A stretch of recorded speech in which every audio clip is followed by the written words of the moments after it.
तो hello friend, स्वागत है आप सभी का हमारे YouTube channel open study area पर। आइए देख लेते हैं बायोलॉजी के आज मस्ट इम्पॉर्टेंट सभी क्वेश्चंस जो आपके एग्जाम के दृष्टिकोण से बहुत ही इंपॉर्टेंट है और इसमें से क्वेश्चंस आपको एग्जाम्स में जरूर देखने के लिए मिलेंगे।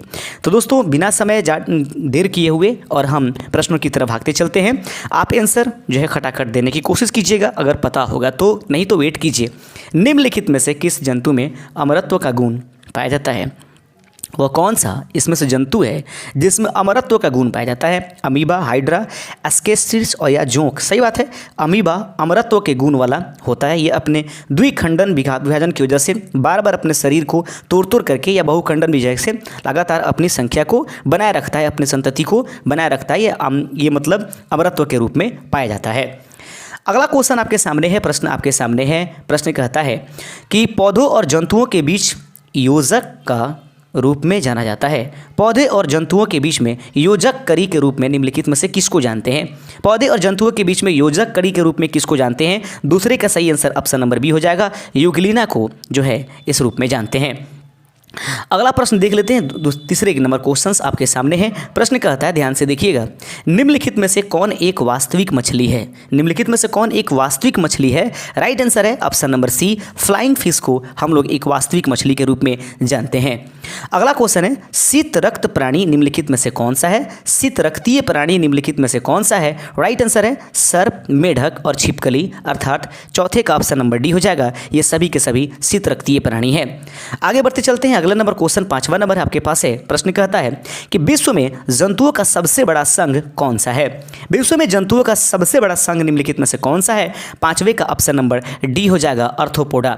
याद रखेंगे दोस्तों, ये सभी एनसीईआरटी और जो बिहार जो ये का सिलेबस होता है उसमें से चुने हुए क्वेश्चंस हैं। बहुत इंपॉर्टेंट है, इसलिए ध्यान से देखते चलिएगा, क्वेश्चंस आपको जरूर इसमें से मिलेगा। विश्व में जंतुओं का सबसे बड़ा संघ कौन सा है? आर्थ्रोपोडा संघ। आगे बढ़ते चलते हैं।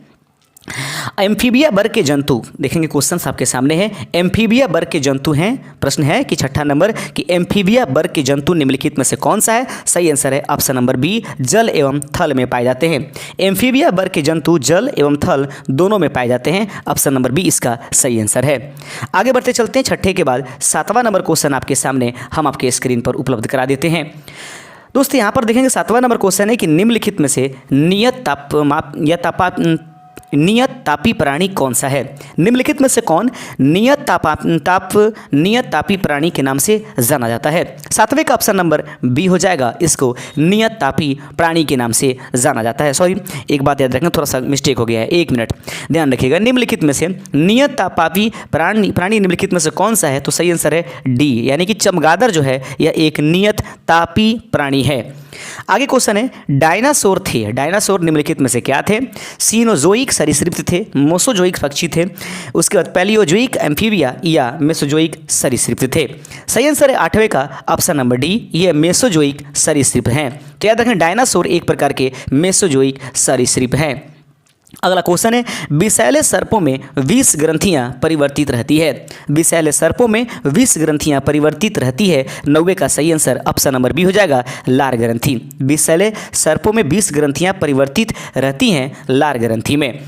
10वां नंबर क्वेश्चन आपके सामने है और ध्यान से देखिएगा और कमेंट जरूर करते रहिएगा। पक्षियों की हड्डी होती है, पक्षियों की हड्डी निम्नलिखित में से क्या होती है? यह पक्षियों की हड्डी जो होती है वह खोखली होती है।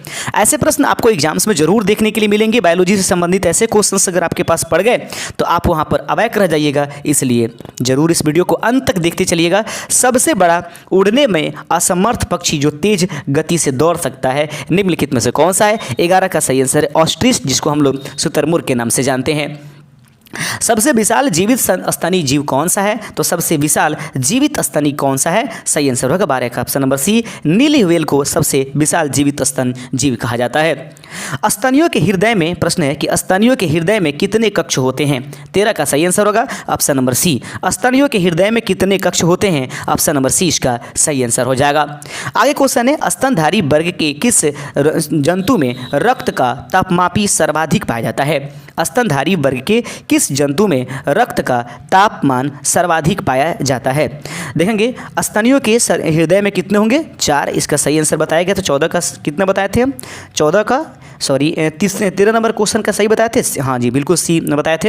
आगे क्वेश्चन देख लेते हैं, थोड़ा सा ध्यान रखना पड़ता है। स्तनधारी वर्ग के किस जंतु में रक्त तापमान सर्वाधिक पाया जाता है? 14 का ऑप्शन नंबर डी है, बकरी का रक्त जो तापमान है वो सबसे अधिक पाया जाता है।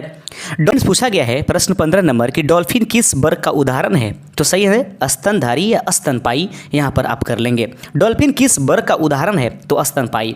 16 नंबर क्वेश्चन आपके सामने है, जीवन का भौतिक आधार है, जीवन का भौतिक आधार निम्नलिखित में से कौन सा है? जीव द्रव्य को जीवन का भौतिक आधार कहा जाता है। 17 नंबर क्वेश्चन आपके सामने है और 17 नंबर क्वेश्चन कहता है कि कोशिका का ऊर्जागृह किसे कहा जाता है? कोशिका का ऊर्जागृह निम्नलिखित में से किसको कहते हैं? माइटोकॉन्ड्रिया को कोशिका का ऊर्जागृह कहा जाता है। आगे बढ़ते चलते हैं, 18 नंबर क्वेश्चन है कि कोशिका में प्रोटीन निर्माण का सक्रिय स्थल निम्नलिखित में से कौन सा है? कोशिका में प्रोटीन निर्माण का सक्रिय स्थल निम्नलिखित में से कौन सा है? 18 का ऑप्शन नंबर बी हो जाएगा, राइबोसोम को प्रोटीन का सक्रिय स्थल कहा जाता है। 19 नंबर क्वेश्चन है, निम्न में से कौन सा कोशिकांग सिर्फ पादप कोशिका में पाया जाता है? निम्न में से कौन सा कोशिकांग सिर्फ पादप कोशिका में पाया जाता है? 19 का ऑप्शन नंबर कोशिका भित्ति, लवक और रिक्तिका, यानी कि ऑप्शन नंबर डी इसका राइट आंसर है। आगे क्वेश्चन है, प्रश्न कहता है कोशिका की आत्महत्या की थैली कहलाता है, कोशिका की आत्महत्या की थैली निम्नलिखित में से कौन कहलाता है? 20वें का सही आंसर है ऑप्शन नंबर ए, लाइसोसोम को आत्महत्या की थैली कही जाती है। आगे बढ़ते चलते हैं, 20 के बाद 21 नंबर क्वेश्चन आपके सामने होगा, ध्यान से देखते चलिएगा। बिल्कुल एक भी क्वेश्चन आप छोड़िएगा नहीं, एग्जाम्स बहुत नज़दीक है और किसी भी अफवाह के पीछे नहीं पड़ना है, थोड़ा सा अपने ऊपर संयम जरूर बनाए रखिएगा। 21 नंबर क्वेश्चन है कि किसी कोशिका में 80% से अधिक पाया जाने वाला पदार्थ कौन है? किसी भी कोशिका में 80% से अधिक पाया जाने वाला पदार्थ निम्नलिखित में से कौन सा है? सही आंसर है जल, जो होता है 80% से अधिक पाया जाता है। निम्नलिखित में से किसे कोशिका का यातायात प्रबंधक कहा जाता है? निम्नलिखित में से किसे कोशिका का यातायात प्रबंधक कहा जाता है? 22वें का सही आंसर ऑप्शन नंबर बी हो जाएगा, गोल्जी काय को। 23 नंबर क्वेश्चन आपके सामने है, प्रश्न कहता है जीन शब्द का सर्वप्रथम प्रयोग किसने किया? जीन शब्द का प्रयोग सर्वप्रथम किसने किया? सही आंसर है जोहानसन ने जीन शब्द का प्रयोग सबसे पहले किया है। वाटसन और क्रिक ने डबल हेलिक्स का रूल दिया था। आनुवंशिकी उत्परिवर्तन होता है, तो आनुवंशिकी उत्परिवर्तन निम्नलिखित में से कहां पर होता है? सही आंसर है क्रोमोसोम में। आगे बढ़ते चलते हैं, 25वें नंबर क्वेश्चन आपके सामने देख लेते हैं। समसूत्री विभाजन के फलस्वरूप कितनी संतति कोशिका का निर्माण होता है? समसूत्री विभाजन के फलस्वरूप कितनी संतति कोशिका का निर्माण होता है? 25वें का सही आंसर है ऑप्शन नंबर 2, इसको समसूत्री विभाजन कहेंगे। 2 भागों में बराबर बराबर टूटना ही इसकी प्रक्रिया कहलाएगी। अगला क्वेश्चन है, ग्रेगर मेंडल निम्न में से किसके प्रतिपादन के लिए प्रसिद्ध है? ग्रेगर मेंडल किस निम्न में से किसके प्रतिपादन के लिए प्रसिद्ध है? 26 का सही आंसर आपके पास ऑप्शन नंबर सी हो जाएगा, आनुवंशिकता के नियम का। आगे बढ़ते चलते 27 नंबर क्वेश्चन आपके सामने है, जीन उपस्थित होते हैं, जीन निम्नलिखित में से किस में उपस्थित होते हैं? सही आंसर है जीन गुणसूत्र में उपस्थित होते हैं। आगे बढ़ते चलते हैं, 28 नंबर क्वेश्चन है, कोशिका में पाया जाने वाला आनुवंशिक पदार्थ निम्नलिखित में से कौन सा है? तो कोशिकाओं में पाए जाने वाले आनुवंशिक पदार्थ जो है दोस्तों वह है ऑप्शन नंबर ए, डीएनए, ये कोशिका का आनुवंशिक पदार्थ कहलाएगा। 29 नंबर क्वेश्चन आपके सामने है, प्रश्न कहता है कि देखिएगा ध्यान से, प्रश्न को ध्यान से देख लेते हैं। प्रश्न कहता है कि डीएनए का द्विकुंडल प्रारूप किसने दिया था? रॉबर्ट हुक ने, जॉन सल्क ने, वाटसन एवं क्रिक ने। सही आंसर ऑप्शन नंबर सी हो जाएगा, ये वाटसन एवं क्रिक ने। आगे बढ़ते चलते हैं, अगले नंबर क्वेश्चन देखते हैं। 30 नंबर प्रश्न है, प्रश्न को देखते हैं, मनुष्य में कौन से क्रोमोसोम के मिलने से पुत्र का जन्म होता है? मनुष्य में कौन से क्रोमोसोम के मिलने से पुत्र का निर्माण होता है? सही आंसर हो जाएगा 30वें का ऑप्शन नंबर डी, पुरुष के वाई एवं स्त्री के एक्स गुण के चित्र मिलने से। 31 नंबर क्वेश्चन आपके सामने है, प्रश्न को ध्यान से देखिएगा। 31 नंबर क्वेश्चन कहता है, एकदम गौर से देखते चलिएगा। 31 नंबर प्रश्न है, प्रश्न कहता है, थोड़ा सा ध्यान रखिए। प्रश्न कहता है कि शिशु का पितृत्व सिद्ध करने के लिए निम्नलिखित में से किस तकनीक का प्रयोग किया जाता है? प्रश्न है कि शिशु का पितृत्व सिद्धि करने के लिए निम्नलिखित में से किस एक तकनीक का प्रयोग किया जाता है? 31 का सही आंसर है option number B, DNA finger printing का प्रयोग किया जाता है। आगे बढ़ते चलते हैं, 32 नंबर क्वेश्चन आपके सामने है कि जीन का सर्वप्रथम कृत्रिम संश्लेषण किसने किया? जीन का सर्वप्रथम कृत्रिम संश्लेषण निम्नलिखित में से किसने किया था? सही आंसर हो जाएगा दोस्तों 32 नंबर क्वेश्चन का सही आंसर ऑप्शन नंबर सी हो जाएगा। जीन का सर्वप्रथम किसने संश्लेषण किया था? H.G. खुराना 32 का सही आंसर ऑप्शन नंबर सी हो जाएगा। 33वें नंबर क्वेश्चन की तरफ हम लोग चलते हैं और 33वें नंबर क्वेश्चन ये रहेगा आपके स्क्रीन पर। प्रश्न है आपके सामने, प्रश्न को ध्यान से देखिएगा। प्रश्न कहता है कि उत्परिवर्तन के सिद्धांत का प्रतिपादक कौन था? उत्परिवर्तन के सिद्धांत का प्रतिपादक निम्नलिखित में से कौन था? सही आंसर है 33 का option number D, Hugo de Vries. याद रखेंगे, ह्यूगो डी व्रीज जो है उत्परिवर्तन के सिद्धांत के प्रतिपादन करने वाले हैं। 34 नंबर क्वेश्चन है कि प्राकृतिक चयन का सिद्धांत किसने दिया? 34 नंबर क्वेश्चन है कि प्राकृतिक चयन का सिद्धांत निम्नलिखित में से किसने दिया? 34 का option number D, Charles Robert Darwin ने दिया था। अगला क्वेश्चन है 35 नंबर क्वेश्चन को ध्यान से देखिएगा। 35 नंबर क्वेश्चन कहता है, प्रश्न है कि निम्नलिखित में से कौन सा मनुष्य का अवशेषी अंग नहीं है? निम्नलिखित में से कौन सा है जो मनुष्य का अवशेषी अंग नहीं है? 35 का सही आंसर ऑप्शन नंबर सी हो जाएगा, सामने वाले चपटे दांत। याद रखेंगे, यह एक मनुष्य का अवशेषी अंग नहीं है, अर्थात अथवा निमेसिक झिल्ली और कर्नाभ मांसपेशियां और वर्मिकर्फ अपेंडिक्स ये सभी के सभी एक अवशेषी अंग है। 36 नंबर क्वेश्चन आपके सामने है कि डीएनए का प्रमुख कार्य निम्नलिखित में से कौन सा है? 36 का सही आंसर हो जाएगा, डीएनए का प्रमुख कार्य जो है आनुवंशिक क्रियाओं का संचालन करना होता है। अगला क्वेश्चन है 37 नंबर कि एक पीढ़ी से दूसरी पीढ़ी में परिवहन हेतु आनुवंशिक गुणों का उत्तरदायी होते हैं।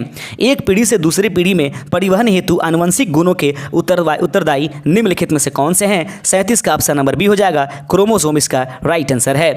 अगला क्वेश्चन है 38 नंबर, निम्नलिखित में से मनुष्यों में होने वाले आनुवंशिक रोग कौन कौन से हैं? प्रश्न कहता है, ध्यान से देखिएगा, निम्नलिखित में से मनुष्यों में होने वाले आनुवंशिक रोग कौन कौन से हैं? 38 का सही आंसर हो जाएगा वर्णांधता, ये क्या है? आनुवंशिक है। हीमोफीलिया भी आनुवंशिक है और टर्नर सिंड्रोम भी एक प्रकार का आनुवंशिक रोग है, अर्थात ये सभी इसका सही आंसर हो जाएगा। 39 नंबर क्वेश्चन का आंसर आप लोग कमेंट कर सकते हैं। हीमोफीलिया रोग से ग्रसित व्यक्ति में खून की कमी आ जाती है, खून का बहना बंद नहीं होता, रक्त बनता ही नहीं है। उपरोक्त में सभी सही आंसर आपके पास 39 का ऑप्शन नंबर क्या लगता है? बी हो जाएगा कि खून का बहना बंद नहीं होता है। 40वां नंबर क्वेश्चन आपके सामने है कि किस प्रकार के ऊतक शरीर की सुरक्षा कवच का कार्य करते हैं? किस प्रकार के ऊतक शरीर की सुरक्षा कवच के कार्य करते हैं? 40वें का सही आंसर है एपिथेलियम। याद रखेंगे। 41 नंबर प्रश्न आपके सामने है कि निम्नलिखित में से कौन सा ऊतक घाव भरने में सहायक होता है? निम्नलिखित में से कौन सा ऊतक घाव भरने में अधिकतम सहायक है? तो सही आंसर है 41 का ऑप्शन नंबर ए, एपिथेलियम ही जो होता है वह घाव भरने में सहायक होता है। आगे बढ़ते चलते हैं, 41 क्वेश्चन हो गया है। 41 के बाद 42 नंबर क्वेश्चन है, तंत्रिका ऊतक की इकाई निम्नलिखित में से क्या है? तो न्यूरॉन को तंत्रिका ऊतक की इकाई कहते हैं। 42 का ऑप्शन नंबर बी हो जाएगा। अगला क्वेश्चन है, ऊंट का कुबर किस ऊतक का बना होता है? ऊंट का कुबर निम्नलिखित में से किस ऊतक का बना होता है? वसीय ऊतक का यह बना होता है। 44 नंबर क्वेश्चन आपके सामने है कि निम्नलिखित में से कौन ऊतक का उदाहरण है? तो ऊतक का उदाहरण निम्नलिखित में से कौन सा है? तो याद रखेंगे 44 का ऑप्शन नंबर हो जाएगा ऑप्शन नंबर डी, रक्त जो है यह एक ऊतक है, इसको तरल संयोजी ऊतक के नाम से हम सभी जानते हैं। 45 नंबर क्वेश्चन की तरफ भागते हैं और ये रहेगा 45 नंबर क्वेश्चन आपके स्क्रीन पर। प्रश्न कहता है कि निम्नलिखित में संयोजी ऊतक के उदाहरण है। निम्नलिखित में संयोजी ऊतक के उदाहरण निम्नलिखित में से कौन सा है? 45 का ऑप्शन नंबर लिम्फ, हड्डियां और रक्त। तो ये संयोजी ऊतक के तीनों उदाहरण है। लिम्फो है, लिम्फोसाइट भी है, हड्डियां भी है, रक्त भी है। याद रखेंगे सभी के सभी हमारे शरीर में ऊतकों को या कोशिकाओं को जोड़ने का काम कर लेते हैं, यही कारण है कि उसको संयोजी ऊतक कहा जाता है। 46 नंबर क्वेश्चन आपके सामने है और गौर से देखिएगा। 46 नंबर क्वेश्चन, रक्त किस प्रकार का ऊतक है? रक्त निम्नलिखित में से किस प्रकार का ऊतक है? 46 का सही आंसर हो जाएगा, रक्त जो है एक प्रकार की संयोजी ऊतक का नाम है। आगे प्रश्न है कि मानव शरीर में इच्छानुसार गति करने वाले अंगों में किस प्रकार के ऊतक पाए जाते हैं? मानव शरीर में इच्छानुसार गति करने वाले अंगों में किस प्रकार के ऊतक पाए जाते हैं? 47 का सी नंबर आंसर सही हो जाएगा, रेखिक ऊतक पाए जाते हैं। तो इच्छानुसार जिनको हम लोग गति करा पाएँ उसको रेखित गति कहते हैं, इसको ऐच्छिक गति के दूसरे नाम से भी जानते हैं। 48 नंबर क्वेश्चन है कि संकुचनशील ऊतक के नाम से जाना जाता है। तो संकुचनशील ऊतक के नाम से निम्नलिखित में से किसको जाना जाता है? 48 का ऑप्शन नंबर जो हो जाएगा ऑप्शन नंबर बी इसका सही आंसर होगा। पेशीय ऊतक को संकुचनशील ऊतक कहते हैं क्योंकि इसको आवश्यकता के अनुसार हम लोग मोड़ वगैरह सकते हैं। चेतना ऊतक के नाम से जाने जाने वाला ऊतक कौन है? चेतना ऊतक निम्नलिखित में से किस ऊतक को कहते हैं? 49 का सही आंसर ऑप्शन नंबर ए हो जाएगा। इसको तंत्रिका ऊतक को चेतना ऊतक के नाम से जानते हैं। सभी मस्ट इंपॉर्टेंट आपके पास प्रश्न हम करा रहे हैं, एक भी क्वेश्चन छोड़ करके जाने की कोशिश मत कीजिएगा वरना खुद पछताइएगा। मानव शरीर में पाचन का अधिकांश भाग किस किस अंग में संपन्न होता है? 50वें का ऑप्शन नंबर सी सही होगा, छोटी आंत के द्वारा। कुछ एग्जामों में जो क्वेश्चन पूछे गए हैं विगत सालों में, उनके क्वेश्चन हम इंपॉर्टेंट आपके पास उपलब्ध करा देते हैं, इनको भी जरूर देख लीजिएगा। निम्नलिखित में से क्या स्वतः पोषित है? निम्नलिखित में से कौन जो है एक स्वतः पोषित के रूप में जाना जाता है? शैवाल जो होता है यह स्वतः पोषित है, याद रखेंगे। ये अपने भोजन स्वयं बनाने की क्षमता रखता है। 51 हो गए हैं। 52 नंबर क्वेश्चन की तरफ आइए बढ़ते चलते हैं। 52वां नंबर क्वेश्चन आपके सामने है। प्रश्न कहता है कि बीसीजी के टीके में सी शब्द से क्या अभिप्राय है? बीसीजी के टीके में सी शब्द का मतलब क्या होता है? ऐसे क्वेश्चन को बिल्कुल आप अनदेखा मत कीजिए। सही आंसर है, इसको क्लोरीन कहा जाता है। कहता है कि बीसीजी के टीके में सी शब्द से क्या मतलब होता है? 52 का सही आंसर ऑप्शन नंबर, सॉरी एक मिनट गलती हो गया है, एक बार फिर से।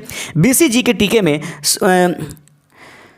52 नंबर क्वेश्चन कहता है बीसीजी के टीके में सी शब्द से क्या मतलब होता है? तो सी शब्द का मतलब बीसीजी के टीके में क्या होता है? सही आंसर है, इसको कैलमेट के नाम से जानते हैं। अगला क्वेश्चन है, ध्यान से देखिएगा। अगला क्वेश्चन आपको कहता है 53 नंबर क्वेश्चन आपके स्क्रीन पर है। प्रश्न कहता है कि वातावरण में मौजूद सल्फर के ऑक्साइड बारिश से धुल जाते हैं, क्या बनाते हैं? कहता है कि वातावरण में मौजूद सल्फर के ऑक्साइड बारिश से धुल जाते हैं और हमारे लिए क्या बनाते हैं? 53 का सही आंसर हो जाएगा ऑप्शन नंबर सी, ये जो मृदा में पीएच की निम्न स्तरीय रूप को निर्धारित कर देते हैं। 54 नंबर क्वेश्चन आपके सामने है। प्रश्न कहता है कि पीलिया रोग से किससे प्रभावित होता है? पीलिया रोग किससे प्रभावित होता है? यानी कि पीलिया रोग किसी व्यक्ति को हो गया तो उसको कौन सी जो अंग है वो प्रभावित होगा? 54 का ऑप्शन नंबर बी हो जाएगा। यकृत यानी लीवर जो होता है पीलिया रोग से सबसे ज़्यादा डैमेज होने वाला अंग है।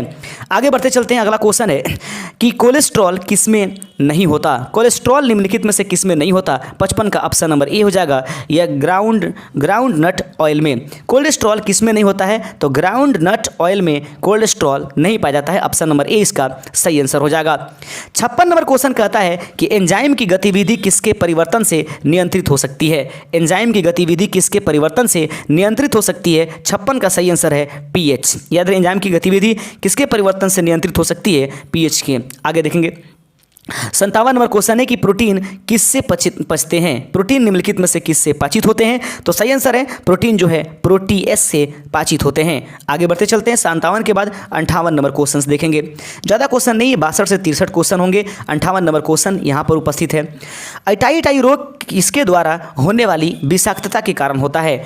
इटाई रोग किसके द्वारा होने वाली विषाक्तता के वजह से होता है? 58 का सही आंसर ऑप्शन नंबर सी हो जाएगा, कैडियम की। आगे बढ़ते चलते 59 नंबर क्वेश्चन आपके सामने है और 59वां नंबर क्वेश्चन कहता है, ध्यान से देखिएगा। प्रश्न है आपके पास 59 नंबर कि नीला हरा शैवाल इस समूह में सम्मिलित किया गया है। नीला हरा शैवाल निम्नलिखित में से किसमें शामिल किया गया है? 59 का ऑप्शन नंबर बी, साइनोबैक्टीरिया को। याद रखेंगे, नीला हरा शैवाल इस समूह में सम्मिलित किया गया है, साइनोबैक्टीरिया को इसमें नीला हरे शैवाल में सम्मिलित किया गया है। 60वां नंबर क्वेश्चन आपके सामने है, देखिएगा प्रश्न को। 60 नंबर प्रश्न कहता है कि नाभिक यानी न्यूक्लियस के बिना एक परिपक्व स्तनाग्र कोशिका है। बिना नाभिक के निम्नलिखित में स्तनाग्र कोशिका कौन सी है? 60वें का ऑप्शन नंबर हो जाएगा ऑप्शन नंबर बी, लोहित कोशिका। याद रखेंगे, लोहित कोशिका को नाभिक के बिना एक परिपक्व स्तनाग्र कोशिका कहा जाता है। 61 नंबर क्वेश्चन आपके सामने है। प्रश्न कहता है, प्रश्न को ध्यान से देखिएगा, हीमोग्लोबिन यानी कि रक्तकण रंजक द्रव्य में यह धातु समाविष्ट होती है। प्रश्न आपके सामने है, हीमोग्लोबिन में यह धातु समाविष्ट होती है। 61 का सही आंसर ऑप्शन नंबर सी हो जाएगा, लोहा जो होता है उसमें शामिल होता है। अगला क्वेश्चन है 62 नंबर क्वेश्चन और आज का अंतिम नंबर क्वेश्चन, दूध को दही में परिवर्तित करने की प्रक्रिया क्या कहलाती है? दूध को दही में परिवर्तित करने की प्रक्रिया दोस्तों इसमें से खमीरीकरण अर्थात खमीर उठाना कहलाता है। उम्मीद करते हैं कि आज के ये सेशंस आपको पसंद आए होंगे। यदि चैनल पर नए होंगे तो चैनल को जरूर सब्सक्राइब कर दीजिएगा और बने रहिएगा हमारे साथ एग्जाम तक। जय हिंद।